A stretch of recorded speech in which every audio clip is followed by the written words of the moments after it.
బాగుందా?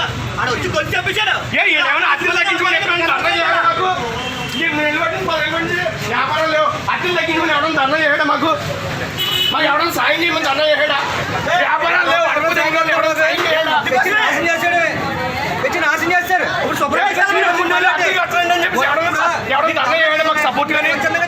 ఎవడన్నా అడిగాడా మా తరఫుని? ప్రేమ మీ మీద కాదు, మోడీ మీద వ్యతిరేకత. మోడీ మీద వ్యతిరేకత.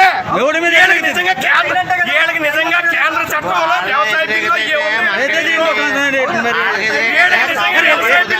వీళ్ళు అద్దులు కట్టి బతికే వాళ్ళే కదా, వీళ్ళు అద్దులు కట్టి బతికే వాళ్ళే కదా. ఇక్కడ వీళ్ళు అద్దులు కట్టి బతికేవారా కాదా?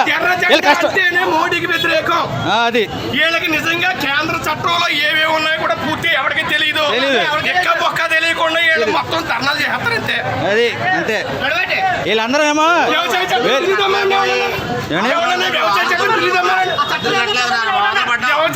బిల్లు తెమ్మానండి. రైతులకు ఎంతవరకు నష్టం వచ్చింది? రైతులు ఎంతమంది బాగుపడిపోయారు? రైతులు ఎందుకు ఆత్మహత్యలు ఎందుకు ఆపలేదు? ఇప్పుడైనా రైతులు చచ్చిపోయారు. ఒక్క రైతు చచ్చిపోయాడని చూపించమనండి. ఈ సంవత్సరంలో ₹1 వస్తుంది, ఎకరం అమ్ముకుంటే ₹1 వస్తుంది. వ్యాపారం చేసుకుంటే మోడీ మీద వ్యతిరేకత ఉంటే మోడీ కుట్టుకోవడమనండి.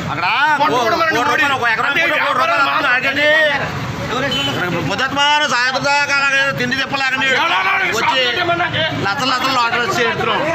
అర్థం లేకుండా చేయండి, కాంతనే ఉండాలి కదా చేయడానికి. చెయ్యొచ్చు,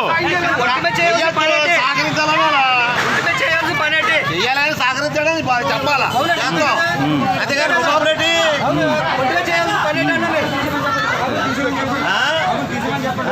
రుబాబురెడ్డి అంటున్నాను. కరోనా టైంలో కనీసం వేలకు వేల చేతి అప్పులెట్టి బంగారాలు బ్యాంకుల్లో పెట్టుకుని అద్దెలు కట్టుకున్నాం. ₹1 కూడా ఎవడో మాకు వచ్చారు. పోయినా చేయలేదు. ఏ కమ్యూనిస్ట్ వచ్చాడా మీకోసం? రాలేదు కదా. ఈ రోజు వచ్చి నన్ను కొడతారు. మాట్లాడితే షాపులు కట్టాడు. ఓ ఎర్రెండా పట్టు చెప్పాలా, చెప్పి అందంగా వచ్చి చెప్పుకోవాలా. ఏంటి రౌడీజాలండి మున్సిపల్ కమిషనర్ గారి దగ్గర నుంచి ఒక లెటర్ తెమ్మానండి. షాపులు ఈ రోజు మూసేయండి అని చెప్పేసి కడేస్తాం. మాకు మేము స్వచ్ఛందంగా కడేస్తాం.